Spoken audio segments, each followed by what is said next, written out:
35억 로또에 당첨이 된다면 어떤 기분이 들까요? 오늘은 가족에게 버림받았던 한 아버지가 로또에 당첨된 이야기를 전해드리겠습니다. 구독과 좋아요 부탁드리겠습니다. 문득 복권 판매점 유리문에 비친 내 얼굴을 보았다. 주름진 이마, 굳어버린 입꼬리, 망설이는 눈동자. 그날 밤 난 TV 앞에 앉아 번호를 맞춰봤다. 하나, 둘. 번호가 맞을 때마다 나의 손끝이 떨렸다. 마지막 번호까지 확인했을 때 화면에 떠오른 숫자는 35억. 처음엔 믿기지 않았다. 급히 휴대폰을 열어 다시 확인했다. 3번을 확인하고 나서야 비로소 현실이라는 걸 인정할 수 있었다. 심장이 쿵 하고 내려앉았다. 하지만 나는 울지 않았다. 대신 오래된 습관처럼 호주머니에서 담배를 찾았다. 하지만 담배를 끊은 지 2년이 지났다는 사실이 떠올라 허공을 한번 긁으며 깊게 숨을 내쉴 뿐이었다. 돈 얘기보다 먼저 해야 할 이야기가 있다. 내가 왜 가족에게 버려졌는지. 술이었다. 처음엔 퇴근길 맥주 한 캔이었다.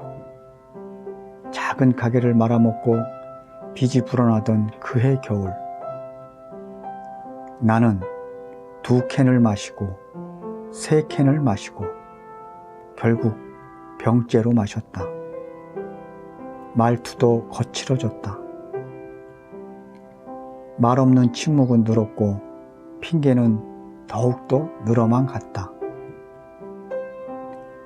아내는 몇 번을 울며 나를 달랬고 아들은 말수가 줄어들었고 딸은 방의 문을 잠그는 법을 그때 배웠다. 가장 한심했던 날을 기억한다.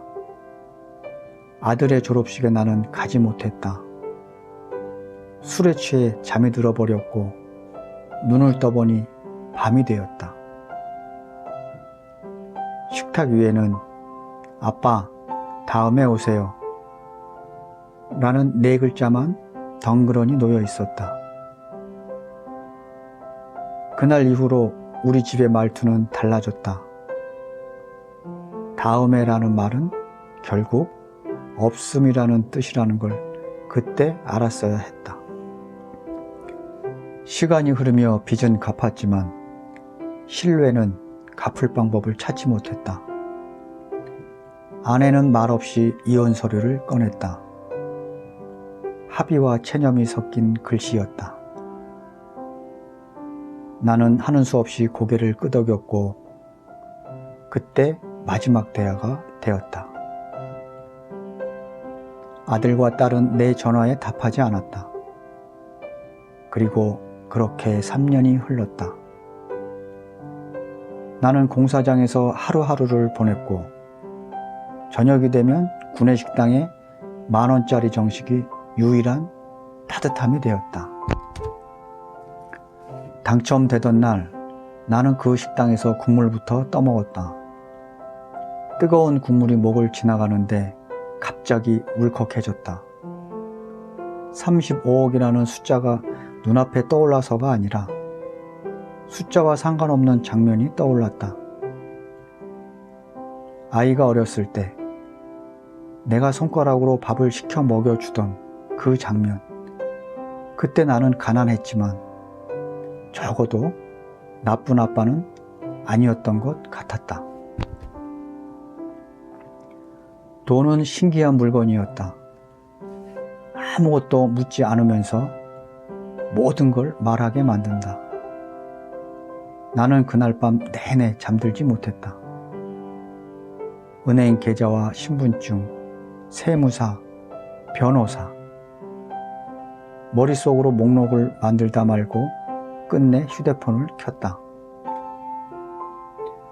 마지막 통화 기록이 3년 전으로 멈춰있는 그 번호들. 아내와 아들, 딸. 굳어버린 손가락으로 이름을 터치했다가 화면이 꺼지기 전에 손을 내려놨다. 돈 때문에 연락하는 사람이 되고 싶지 않았다. 그렇다고 돈이 없었을 때처럼 아무 연락도 못하는 사람으로 남고 싶지도 않았다. 두려움과 자존심, 미안함이 한꺼번에 목까지 차올랐다. 나는 다시 한번 국물을 떠먹었다. 국은 식어 있었고 그제야 눈물이 조금 났다. 만약에 여러분 같으시다면 이 상황에서 가족한테 연락을 바로 하셨을까요? 아니면 이 남자처럼 망설이고 있었을까요? 댓글로 의견을 남겨주시기 바랍니다. 다음날 나는 아들의 회사의 앞에 갔다. 점심시간 사람들이 몰려 나오는 유리문 옆에서 우리 아들을 기다리고 있었다. 마스크를 끼고 모자를 푹 눌러쓰고 손에는 작은 봉투 하나를 쥐고 있었다. 봉투 안에는 편지 한 장. 아버지가 잘못했다. 빚은 다 갚았다. 술도 끊었다. 너에게 필요한 건 돈이 아니라 아버지를 다시 싫어해도 되는 권리라는 걸 나도 안다. 그래도 한 번만 밥을 먹자꾸나. 마지막 문장을 썼다가 찍고 다시 썼다. 밥 대신 시간이라고 적었다. 아들은 끝내 나오지 않았다. 나는 경비실에 봉투를 맡기고 돌아섰다. 걸음을 돌리자 누군가 내 이름을 불렀다. 낯익은 목소리였다. 바로 나의 딸이었다. 놀란 눈빛으로 서서 나를 위아래로 훑었다. 입을 열었지만 아무 말도 나오지 않는 표정. 나는 딸에게 먼저 인사했다. 잘 지냈니? 딸은 대답 대신 눈물을 먼저 보였다. 그 눈물을 보고서야 나는 깨달았다. 우리는 아직 서로를 미워할 힘이 남아있다는 것을 말이다. 아직 미워할 힘이 남아있다는 건 아직 단정하지 않았다는 뜻이었다. 그날 작은 카페에서 딸과 마주 앉았다. 나는 당첨 이야기를 아직 하지 않았다. 대신 술 끊은 날짜를 먼저 말해 주었다. 손이 떨려서 컵 받침만 만지작거렸다. 딸은 한참을 듣다가 나에게 조용히 물었다. 아빠, 지금 괜찮아? 괜찮다는 말이 거짓말인 걸 딸은 알았다. 나는 고개를 저었다. 딸은 가방에서 무언가를 꺼냈다. 3년 전 내가 생일에 사준 낡은 장지갑. 그 지갑 속에 접힌 사진 한 장. 4살 배기 딸을 안고 웃는 내 얼굴이었다. 그때 나는 지금보다 훨씬 가난했지만 눈빛만큼은 부자였다. 로또 당첨 이야기는 그 다음 주에 꺼냈다. 가족을 한 번에 불러내지 않았다. 먼저 딸에게만 털어놓았다. 딸은 한동안 말을 잇지 못했다. 기쁨과 경계가 뒤섞인 표정. 나는 서둘러서 덧붙였다. 돈 얘기하려고 부른 거 아니다. 딸은 알았다는 듯이 고개를 끄덕였다. 그래도 알아야 할 것 같아서 그날 우리는 돈이 아닌 규칙을 먼저 만들었다. 감정이 흔들릴 만한 말들을 미리 막기 위한 약속, 그 자체였다. 돈을 나누는 건 맨 마지막에 하자고, 그 전까지는 서로의 시간을 나누자고. 아들을 만난 건 그로부터 한 달 뒤였다. 아들은 훨씬 단단해져 있었다. 얼굴이 닮은 사람을 보는 일만큼 잔인한 일도 없다는 걸 그때 나는 처음 알았다. 우리는 길가 식당에서 묵묵히 아무 말 없이 밥을 먹었다.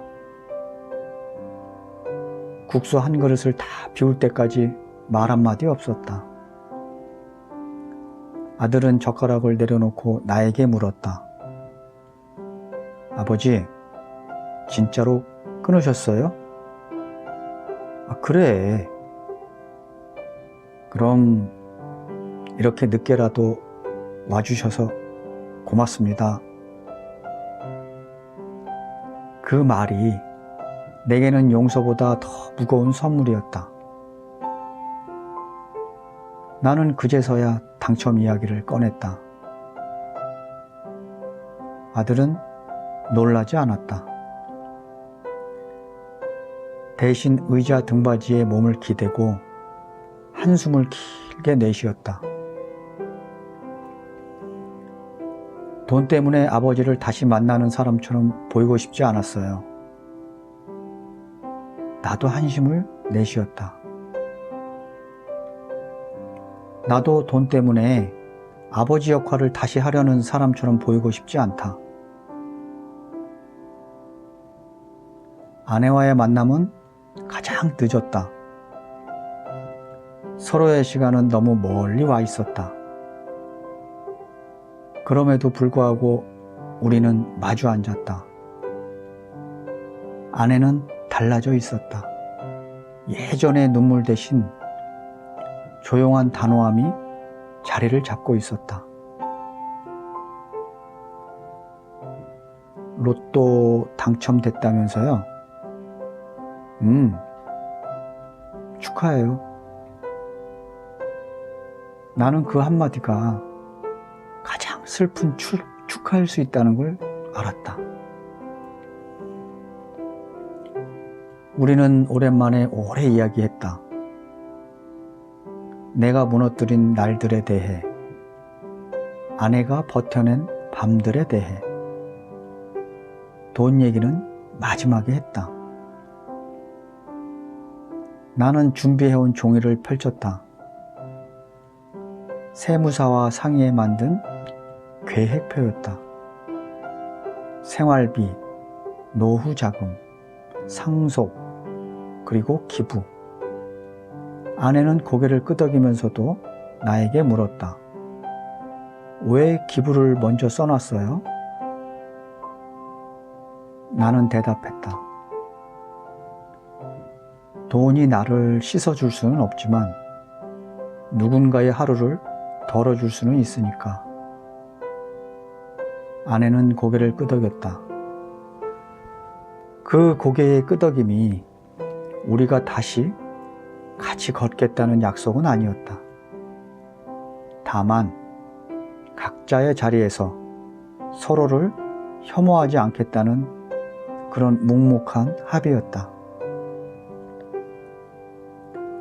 사람들은 내게 묻는다. 35억을 어떻게 쓸 거냐고. 나는 아직도 대답을 다 끝내지 못했다. 다만 확실한 건 돈을 쓰기 전에 먼저 시간을 쓰고 있다는 사실이다. 오래 미뤄둔 사과를 하고 오래 멀어진 발걸음을 다시 맞춰보는 시간. 같이 밥을 먹고 가끔은 침묵으로도 이해되는 저녁을 보내는 시간. 사진 속 4살 배기 딸과 지금 내 앞에 어른이 된 딸을 겹쳐보는 시간. 아들의 국수 그릇에 고명을 더 얹어주고 젓가락 끝이 부딪힐 때 눈을 마주치는 시간. 나는 돈을 통해 용서를 사지 않기로 했다. 대신 돈이 없어도 했어야 했던 일들부터 차근차근 해보기로 했다. 집 앞에 가로수를 함께 심고 아침마다 운동화를 신고 걸으며 내 이름 대신 아버지라는 호칭이 서서히 입에 익어지기를 기다린다. 마지막으로 남은 건 나 자신과의 약속이다. 어떤 날은 여전히 두렵고 어떤 날은 여전히 미안하다. 그러나 이제는 도망치지 않는다. 숫자에 기대지 않고 사람에게로 돌아간다. 복권 판매점 유리민에 비친 내 얼굴은 여전히 주름졌고 입꼬리는 여전히 어색하지만 눈동자만큼은 조금 달라졌다. 어디론가 돌아가는 길을 알고 있는 사람의 눈빛. 내가 당첨된 것은 어쩌면 돈이 아니라 다시 시작할 권리였는지도 모른다. 여러분, 오늘 준비한 이야기는 여기까지입니다. 구독과 좋아요 다시 한번 부탁드리고 댓글도 많은 참여 부탁드립니다.